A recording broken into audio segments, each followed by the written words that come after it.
한국에 주둔하고 있는 주한미군을 철수시키는 대신 한국의 핵보유 허용을 진지하게 검토하겠다는 트럼프의 주장에 대한 파장은 점점 더 걷잡을 수 없이 퍼지고 있습니다. 그리고 최근 미국에서 열린 국제안보회의에서 백악관 관계자는 이에 대해 놀라운 주장을 해서 화제가 되었다고 하는데요. 그렇다면 그가 대체 어떤 주장을 했던 것일까요? 안녕하세요. 저는 미국 출신의 팀이라고 합니다. 저는 미국에서 정책연구원으로 일하고 있고 최근에는 그 어느 때보다 바쁜 시간을 보내고 있습니다. 다들 아시다시피 미국에서 가장 예측할 수 없는 사람으로 유명한 트럼프의 주장에 따른 파장이 전 세계로 일파만파 퍼지고 있거든요. 그럴만도 한 게 아무리 미국이 한국의 핵무장을 허용한다고 해도 그건 전 세계의 동의가 있어야 하거든요. 그래서 이러한 상황을 논의하고자 미국에서 국제안보회의가 열리게 되었고 회의의 시작은 백악관의 안보 전문가로부터 시작되었습니다. 오늘날 우리는 동아시아와 세계의 안보와 안정에 중요한 의미를 가지고 있는 역사의 중추적인 순간에 서 있습니다. 최근 도널드 트럼프 전 미국 대통령은 전혀 예상치도 못한 주장을 발표했습니다. 그는 한국이 스스로 핵무기를 개발할 수 있도록 허용할 것을 제안했고 그와 동시에 한국 땅에서 미군을 철수하는 것을 대안으로 제안했습니다. 최근의 여론조사에서 트럼프가 공화당 예비 유권자들 사이에서 54%의 지지를 받고 있고 바이든 현 대통령과의 지지율 차이를 계속해서 벌리고 있는 가운데 우리는 한국이 핵무장 국가가 되는 잠재적인 현실을 심각하게 생각해야 합니다. 자, 여러분들의 의견 하나하나는 세계가 평화를 유지하는 큰 힘이 될 것이므로 책임감을 갖고 발언해 주시기 바랍니다. 당연히 전 세계에서 모인 전문가들이 가장 의아해하는 부분은 바로 중국이었습니다. 전 세계의 유력 국가 출신의 전문가들이 한자리에 모였음에도 오직 중국 출신의 전문가는 보이지 않았거든요. 그리고 이에 대한 공통적인 의문에 안보 전문가는 당연하다는 듯 말을 이어나갔죠. 글쎄요, 과연 중국의 의견이 중요할까요? 어차피 중국인들은 이 사안에 대해 반대할 것이 자명합니다. 굳이 한국의 문제가 아니더라도 이들은 남 잘 되는 꼴을 못 보는 자들이죠. 남중국해 문제와 메콩강 분쟁을 생각해보세요. 현재 중국은 모든 국제법을 어기고 다른 국가들에게 큰 피해를 주면서까지 자신들만을 위한 세계를 구축하려고 하고 있습니다. 국제법을 무시하는 국가는 당연히 국제회의에서 목소리를 낼 권리도 없고 러시아와 마찬가지로 모두의 적이 되기를 자처한 중국은 이 문제를 비롯한 모든 국제 문제에서 투명인간 취급을 받을 수밖에 없습니다. 전문가의 말에 이곳에 모인 모든 사람들은 동의한다는 듯 고개를 끄덕였습니다. 아무래도 각기 다른 정치적인 입장과 생각을 가진 사람들이었지만 중국을 적으로 생각하는 마음은 모두가 하나인 듯 보였죠. 그런데 그렇게 평화로운 분위기가 감돌던 그때 일본인 교수가 벌떡 일어나더니 예상치도 못한 발언을 해오기 시작했습니다. 만약 한국의 핵무장이 승인난다면 세계는 일본의 핵무장에 대해서도 진지하게 검토해야 할 것입니다. 한국이 핵무기를 개발하는데 일본은 가만히 앉아서 손가락만 빨고 있는 건 도저히 말이 안 되거든요. 일본은 한국보다 강력한 군사력과 기술력을 가졌고 세계 평화를 위해서도 훨씬 더 노력한 국가입니다. 그리고 일본은 한국전쟁 당시 한국의 무기 공급을 도와주면서 민주주의의 정신이 한반도 및 아시아로 퍼져나갈 수 있게끔 도와주기도 했죠. 따라서 일본은 그에 걸맞은 마땅한 대우를 받아야 합니다. 사실 일본은 미국에 매우 가까운 우방국이기도 했기에 저는 일본이 핵무기를 원하는 것도 나름 이해가 되기도 했습니다. 그러나 안보 전문가는 이내 충격적인 연설을 시작했죠. 자, 당신은 일본이 세계 평화에 기여를 했다고 했습니다. 그리고 그에 대한 예시로 한국에 무기를 공급한 것을 언급했죠. 그런데 일본은 한국에 돈을 받지 않고 무기를 공급한 게 아닌 정당한 재화를 받고 무기를 공급한 그야말로 장사를 했다는 것은 모르나 봅니다. 그 결과 제2차 세계대전 패배 이후 몰락한 일본 경제는 숨통을 틀 수 있었죠. 즉, 이건 한국이 일본을 도운 것과 마찬가지라는 말입니다. 그러나 부분적으로는 인정하겠습니다. 일본과 관련하여 한국이 핵무기를 개발하는 것이 지역적으로 갖는 의미를 고려하는 것은 당연합니다. 많은 일본의 유력 전문가들은 일본이 한국에 대응하여 핵무기를 개발해야 한다고 주장하고 있기도 하죠. 그러나 핵무기를 개발하는 데 있어서 일본이 한국과 같은 길을 갈 수 없는 몇 가지 구체적인 이유가 있습니다. 우선 방금 언급했다시피 일본은 전범국입니다. 일본의 침략에 대한 기억은 아시아의 많은 지역에 생생히 남아있어서 일본이 핵무기를 개발해야 할 어떤 정당성도 훼손하고 있습니다. 실제로 제2차 세계대전 이후 일본의 헌법, 특히 제구조는 전쟁을 포기하고 침략을 목적으로 하는 군대를 유지하는 것을 금지합니다. 이러한 평화주의에 대한 헌법적 약속은 일본이 핵무기 개발을 추구하는 것을 정치적 법적으로 어렵게 만듭니다. 반면에 한국은 어떨까요? 과거 전쟁 침략국으로 간주되는 일본과 달리 한국은 역사적으로 일본에 의한 침략과 더 최근에는 북한으로부터의 위협을 포함한 침략의 희생자가 된 국가로 자리매김하고 있습니다. 이러한 외부 침략의 역사는 한국의 자주국방의 필요성에 대한 설득력 있는 이야기를 제공합니다. 국제사회는 반복되는 침략으로부터 자신을 보호하려는 한국의 열망에 충분히 공감할 수 있거든요. 아시아의 작은 나라가 강대국들의 여러 번의 침략을 견디고 주권을 지키려는 이야기는 세계적으로도 호평을 받을 것으로 보입니다. 이런 역사적 맥락은 한국이 핵무기를 공격적인 수단이 아닌 방어적인 수단으로 추구하는 것을 정당화합니다. 핵무기를 공격적인 수단으로 추구하는 일본과는 동기부터가 다르다는 말입니다. 당연히 한국은 일본과 같은 전범국이 아니며 따라서 헌법 제9조 같은 헌법적 제약에 직면하지 않습니다. 한국의 법적, 정치적 체계는 국가 안보의 필요에 적응하는 데 더 유연하며 필요하다면 핵무기를 개발할 수 있습니다. 한국의 핵능력 추구는 국제법에 의해 인정되는 자위권 안에서 구성될 수 있습니다. 이러한 방어적 자세는 세계적인 규범과 일치하며 한국의 핵 야망을 정당화합니다. 그러나 가장 강력한 이유는 따로 있습니다. 바로 후쿠시마 원전 사고의 기억이 아직 생생한 일본은 자연재해에 취약한 국가로서 핵무기의 안전과 환경 영향에 대한 우려로 인해 추가적인 국민적 저항에 직면할 수 있고 또한 세계적인 불신과 우려를 피할 수 없다는 것입니다. 또한 2011년 후쿠시마 제1원전 이후 일본의 원자력 발전 산업은 철저한 조사를 받아왔고 좌절에 직면해왔습니다. 이는 일본에서 원자력 기술의 안전성과 신뢰성에 대한 우려를 낳았고 잠재적으로 핵무기 프로그램에 대한 세계적인 지지를 얻는 것을 더욱 어렵게 만들고 있습니다. 생각해보세요. 일본은 후쿠시마 오염수를 멋대로 방류하는 등 전 세계적인 피해를 야기하고 있고 이는 중국발 전염병으로 인해 전 세계에 막대한 피해를 입힌 중국과 별반 다르지 않은 행동입니다. 일본은 다시는 같은 실수를 반복하지 않을 거라고 주장하지만 이미 일본의 기술과 위기 대응 능력에 대한 의구심은 국제적인 신뢰도를 낮춘 지 오래입니다. 즉, 일본의 핵무기의 개발, 실험 및 배치에는 상당한 환경적 위험이 수반되고 이젠 아무도 일본을 믿지 않는다는 것이죠. 그러나 한국은 다릅니다. 한국이 세계 최고의 원자력 기술 강국이라는 것은 전 세계가 이미 알고 있습니다. 한국은 24개의 원자로를 가동하고 있으며 이는 세계에서 원자력 에너지의 주요 생산국 중 하나입니다. 또한 한국의 원자로들은 높은 효율과 안전 기준으로 유명하죠. 한국의 첨단 원자로 1400은 그것의 기술력의 증거입니다. 이 첨단 원자로 설계는 향상된 안전 기능, 효율성, 그리고 경제성으로 엄청난 호평을 받고 있습니다. 이는 한국의 원자력 기술에 대한 국제적인 신뢰를 강조하면서 UAE와 같은 나라들로 수출되었습니다. 또한 한국은 다양한 핵 프로젝트를 위해 미국, 프랑스를 포함한 주요 핵 국가들과 협력하고 있습니다. 이러한 협력 관계는 기술 교류를 강화하고 국제 원자력 공동체에서 한국의 신뢰를 강화합니다. 그리고 한국은 모든 핵 사고에 대비하기 위해 포괄적인 비상대응 계획을 개발하고 정기적으로 훈련을 실시하고 있습니다. 이러한 사전 예방적 접근법은 핵 활동의 신뢰성과 안전성을 강화합니다. 결론적으로 한국의 원자력 기술에 대한 국제적인 신뢰성은 세계적으로 잘 확립되어 있고 인정받고 있습니다. 한국의 선진적인 원자력 인프라, 국제 표준에 대한 헌신, 강력한 안전 기록, 그리고 성공적인 국제협력은 원자력 기술의 선도자로서의 신뢰성을 강조합니다. 즉, 한국은 일본과는 수준 자체가 다른 국가며 한국은 일본과는 달리 한치의 실수도 용납하지 않으리라는 건 전 세계가 믿고 있는 사실이라는 것입니다. 한국이 핵무기 개발을 고려하고 있기 때문에 핵에너지 분야에서 입증된 전력과 국제 규범 준수는 신뢰의 확고한 기반이 됩니다.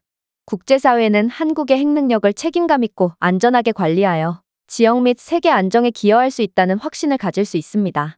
그리고 제 개인적인 생각을 이야기해 보건대 저는 일본이 핵무장을 원하는 이유를 납득할 수가 없습니다. 일본은 중요한 역사적 사실 하나를 잊고 있는 것처럼 보이거든요. 히로시마와 나가사키에서 일어난 사건을 기억해 보세요. 일본은 전범국이고 제2차 세계대전 당시 폐색이 짙게 드리웠음에도 계속해서 저항했습니다. 그리고 죄 없는 젊은이들을 끊임없이 사지로 몬대가로 미국에 의해 원자폭탄 공격을 받았죠. 이러한 히로시마와 나가사키의 원폭투하는 일본의 국민의식에 깊고 지속적인 영향을 남겼습니다. 핵무기의 끔찍한 결과는 일본인들의 마음속에 깊이 새겨져 있으며 핵무장에 대한 강한 두려움과 트라우마를 조성하고 있습니다. 이러한 일본의 트라우마는 핵무장에 대한 대중의 극도의 두려움이 반영되어 어떤 정부도 그러한 정책을 추진하는 것을 정치적으로 불가능하게 만들고 있죠. 물론 일본은 이러한 역사를 잘 이용해왔습니다. 일본은 원폭투하를 경험한 유일한 국가로서 독특한 역사를 가지고 있어 평화와 핵 군축을 주장하는 국가로서 국제무대에서 정체성을 형성해왔죠. 이러한 입장을 핵무기를 추구하는 방향으로 전환하는 것은 일본의 국제적 이미지를 퇴색시키고 핵무기 없는 세계를 옹호하는 데 있어 일본의 도덕적 권위를 손상시킬 수 있습니다.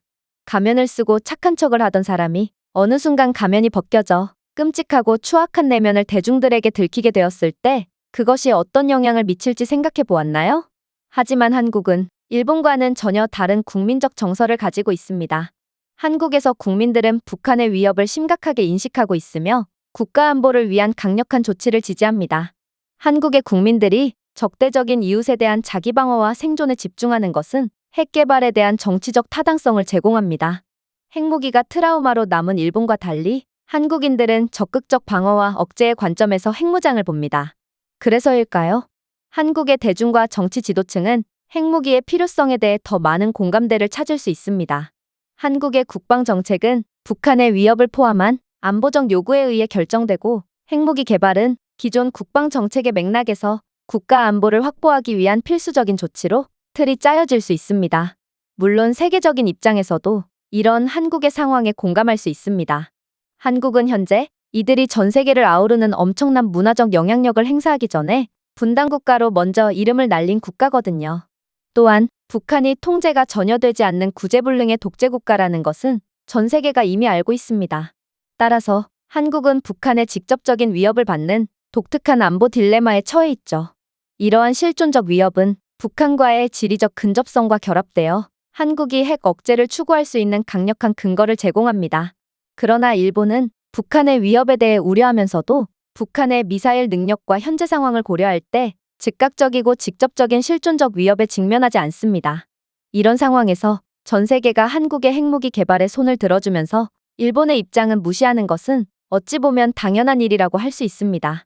결론적으로 한국의 핵무기 개발 전망은 지역 확산에 대한 타당한 우려를 낳고 있지만 일본은 헌법적, 법적, 역사적, 문화적, 전략적으로 상당한 장벽에 부딪혀 동일한 길을 걷지 못할 것으로 보입니다. 이처럼 새로운 시대를 열어가는 과정에서 일본은 과거의 다른 국가를 침략해서 모든 것을 앗아가던 때처럼 자국의 이익만을 고려하지 말고 한국의 상황과 주변 국가의 상황을 구분하는 중요한 요인들을 인식할 필요가 있습니다. 자국의 이익만을 위해 목소리를 높인다면 일본이 중국과 다른 게 뭐가 있겠습니까? 그의 연설에 일본인 교수는 매우 당황한 표정으로 조용히 자리에 앉을 뿐이었어요.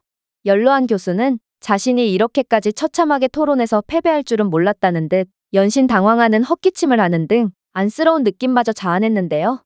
그런데 그때 영국 출신이 한 군사 전문가가 일어나서 놀라운 이야기를 해오기 시작했습니다. 일본은 너무 상심할 필요가 없을 겁니다. 애초에 일본이 억지를 부려서 핵무장이 허가된다고 해도 도저히 핵무기를 만들 수 없을 게 분명하거든요.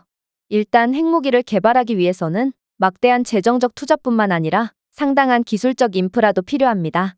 일본이 어느 정도의 방산 기술을 보유하고 있긴 하지만 이 인프라를 용도 변경하고 필요한 군사적 능력을 개발하는 것은 복잡하고 비용이 많이 드는 노력이 될 것입니다. 또한 핵 무기고를 유지하기 위해서는 초기 재정 투자 외에도 지속적이고 상당한 재정 자원이 필요하죠. 일본 경제는 인구 고령화와 국가 부채를 포함한 일련의 위기에 직면해 있습니다. 핵무기로 자금을 돌리는 것은 이러한 시급한 국내 문제를 해결하는 것을 방해할 수 있습니다. 또한 일본이 국제무대에서 상당한 소프트 파워를 행사하는 것은 평화와 비확산에 대한 의지에서 비롯된 측면도 있습니다. 핵무기 개발을 선택할 경우 규범적 영향력이 약화되고 국제외교와 관계에서 소중한 자산인 소프트 파워가 약화될 수 있습니다.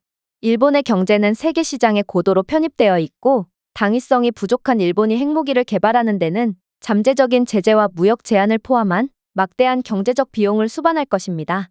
이러한 위험은 일본으로 하여금 핵 개발을 경제적으로 불가능하게 만듭니다. 그렇다면 한국은 어떨까요?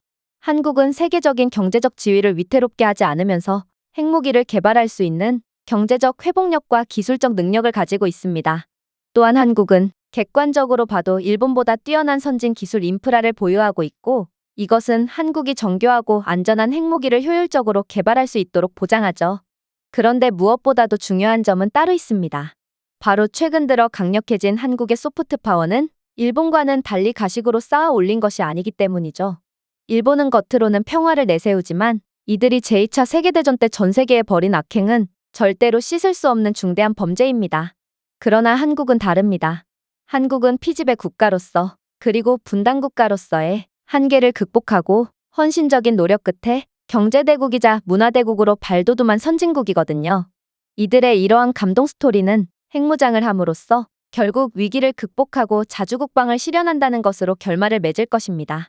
즉 한국의 핵무장은 한국의 경제적, 문화적, 외교적인 강력함을 더욱 증가시켜 줄 뿐더러 이들의 소프트 파워까지 보장한다는 것이죠.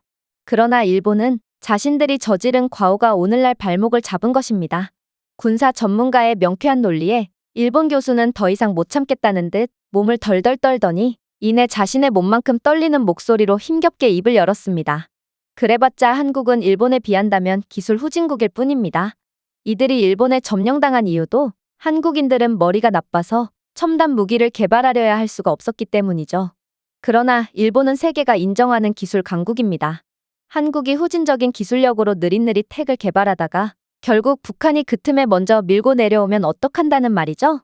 그렇게 된다면 주변국인 일본도 함께 피해를 입을 것입니다. 일본은 무기 강국이라 한국보다 빠르게 핵무장을 실현할 수 있고, 그러니 북한의 침략을 저지하기 위해서라도 일본에도 핵무장을 허용해 주는 게 맞습니다.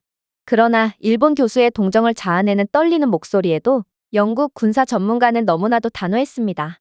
아니요, 한국은 현재 일본을 능가하는 방산 강국입니다. 이들이 유럽에 수출하는 무기들을 보면 패전국으로서 군사 장비 개발에 제한이 걸린 일본 정도는 진작에 능가했다고 볼 수 있죠. 실제로 하이브리드 현가 시스템, 능동보호 시스템, 그리고 대전차 미사일 발사 능력을 포함한 최첨단 기술을 자랑하는 K2 블랙팬서, 빠른 발사 속도, 장거리 정밀도, 첨단 자동화로 유명한 155mm 자주포인 K9 썬더, 첨단 스텔스 기능, 높은 기동성, 그리고 다양한 무기를 운반할 수 있는 능력을 제공하는 KF-21 보라매는 이제는 전 세계적으로도 너무나도 유명한 한국만의 독자적인 군사무기입니다. 또한 한국은 최근 잠수함에서 발사할 수 있는 SLBM을 자체 개발했는데요. 이 미사일은 한국의 세컨드 스트라이크 능력을 향상시켜 잠재적인 침략자들에 대한 강력한 억제력을 제공합니다. 아마 이 SLBM은 한국의 전략적 억제 태세를 강화하여 핵공격 시 생존 가능성과 보복 능력을 보장하겠죠. 그러나 가장 중요한 것은 따로 있습니다. 바로 한국은 역사적으로도 뛰어난 개발 능력을 통해 다양한 첨단 무기를 개발해냈다는 것을 잊으면 안 되거든요. 한국의 고려시대에 다연장 로켓 발사기인 화차의 개발을 포함하여 군사 기술에서 상당한 발전을 보였습니다. 수십 발의 로켓을 동시에 발사할 수 있는 이 혁신적인 무기는 침략에 대한 강력한 방어 수단이었습니다. 화차의 빠른 발전과 배치는 도움이 필요한 시기에 빠른 기술 혁신을 할 수 있는 고려의 능력을 강조했고, 거란에 대한 고려의 방어 능력을 크게 향상시킨 공성전의 혁명적인 무기였죠. 그리고 일본인이 거북선을 모를 리는 없을 것입니다. 임진왜란 동안 이순신 장군의 거북선 제작은 획기적인 군사적 혁신이었습니다. 거북선은 빠르게 제작되었고 일본 함대에 대항하여 조선 해군의 압도적인 승리를 얻는 데 중요한 역할을 했습니다. 이렇듯 한국의 군사혁신에 역사는 고대부터 현재에 걸쳐 있으며 발전되고 효과적인 무기를 개발하는 일관된 전통을 보여줍니다. 고구려와 고려시대의 기갑병과 화차부터 현대의 K2 전차와 KF-21 전투기에 이르기까지 한국은 뛰어난 독창성과 기술력을 보여주었습니다. 한국이 일본의 지배를 당한 것은 단지 지배계층의 무능 때문이었지 한국인들이 머리가 나쁘거나 저력이 없는 민족이라서 당한 것이 아닙니다. 만약 한국의 지배층들이 조금이라도 더 능력이 있었다면 아마 피지배계층이 되어 노예 같은 삶을 살아야 했던 건 한국이 아닌 일본이었겠죠. 그리고 한국이 핵개발을 하는 와중 북한이 쳐들어올 염려를 하는 것도 한국을 아예 몰라서 하는 말이라고 할 수 있습니다. 저와 미국의 전문가가 설명한 대로 한국은 당장 한 달 안에도 최첨단의 핵무기를 개발할 능력이 있거든요. 따라서 만약 북한이 한국을 침략할 경우 북한은 3일 안에 영토까지 전부 빼앗기는 참패를 당할 수밖에 없습니다. 생각해보세요. 한국도 핵무장을 한 이상 북한은 절대로 핵카드를 꺼내들 수 없습니다. 만약 북한이 그런 미친 짓을 감행한다면 한국은 즉시 공중부터 완전히 장악할 것입니다. 한국은 F-35와 KF-21을 포함한 전투기를 빠르게 배치할 것이고 패트리엇과 사드 미사일 시스템을 포함한 한국의 방공망은 북한의 미사일과 항공기를 무력화하겠죠. 그렇다면 완전한 항공 지배가 이루어집니다. 대한민국 공군은 레이더 기지, 공군 기지, 보급 기지 등 남아있는 북한군의 기반 시설에 대한 끊임없는 공습을 실시하며 계속해서 하늘을 장악할 것입니다. 그런 다음 육군력에 있어서도 압도적인 우위에 있는 한국은 북한이라는 훈련 상대보다 못한 적들을 섬멸할 테죠. 장거리 정밀 미사일을 포함한 한국의 포병과 미사일 부대는 북한의 포병 진지, 보급선, 병력 집중을 목표로 하여 침략군을 크게 약화시킬 것입니다. 한국 특수부대는 적진 뒤에서 비밀 작전을 수행하여 북한의 주요 지도부를 겨냥하고 물류를 방해할 것이고 동시에 K2 블랙팬서 전차와 기계와 보병의 지원을 받는 한국 기갑사단이 북한 지상군을 밀어내기 위해 연합된 반격을 시작할 것입니다. 결국 한국군은 잃어버린 땅을 되찾고 북한 영토로 진격하면서 상당한 영토적 이익을 얻을 것입니다. 주요 도시와 군사기지가 점령되어 북한의 작전 능력이 손상될 것이고 한국은 3일도 안 되어 북한의 전 지역을 장악할 수 있습니다. 즉, 한국이 핵무장을 하게 된다면 일본 입장에서는 그저 이득밖에 없다는 것입니다. 전쟁이 난다고 해도 미군이 지원을 오기 전에 한국군의 승리로 끝날 것이고 전쟁이 나지 않아도 한국은 아시아의 미국쯤의 역할을 수행하게 될 것이므로 일본은 핵무기를 가지지 않아도 한국의 뒤에 서서 여러 보호를 받을 수 있을 것입니다. 이러한 변화는 일본이 바라던 바라지 않던 반드시 찾아올 수밖에 없습니다. 한국은 핵보유국이 됨으로써 자국의 국익을 확보할 뿐만 아니라 미국이 세계적으로 해온 것처럼 지역 안정과 보호를 위한 선도적인 세력으로 부상할 수 있는 위치에 있게 될 거거든요. 이러한 진화는 한국이 동맹국을 보호하고 일본과의 역사적 관계를 포함한 지역 역학관계를 재편할 수 있는 새로운 시대를 예고합니다. 한국은 나토에서 미국의 역할과 유사하게 지역 동맹국들에게 공동의 위협에 대한 보호와 보증을 제공하는 안보 우산을 제공할 수 있습니다. 이것은 동아시아 국가들 사이에 집단적인 안보의식과 연대감을 조성할 것입니다. 한국은 합동 군사훈련을 이끌고 정보를 공유하고 일본, 호주, 그리고 동남아시아 국가들과 같은 동맹국들에게 기술적인 지원을 제공할 수 있습니다. 이 협력은 그 지역의 전반적인 방어 능력을 향상시킬 것입니다. 즉, 기존에 애매하던 아시아의 패권의 흐름은 한국 쪽으로 완전히 기울게 될 것이고 한국이 새로운 아시아의 왕좌를 차지한다는 것입니다. 물론 일본 입장에서는 자존심이 상할 수도 있습니다. 역사적으로 일본은 20세기 초에 한국을 지배했거든요. 그러나 이 새로운 패러다임에서 한국은 지역의 위협으로부터 일본의 안전을 보장하는 일본을 위한 보호적인 역할을 할 것입니다. 이 역할 역전은 양국 관계에 있어서 중대한 변화를 상징합니다.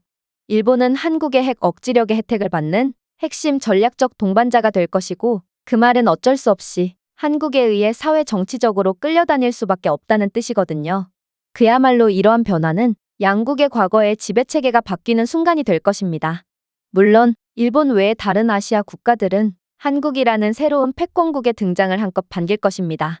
한국은 핵무장국으로서 동아시아에서 중요한 정치적 외교적 영향력을 행사할 것이고 지역안보 대화를 주도하고 갈등을 조정하며 이웃 국가들 간의 협력을 촉진할 수 있거든요.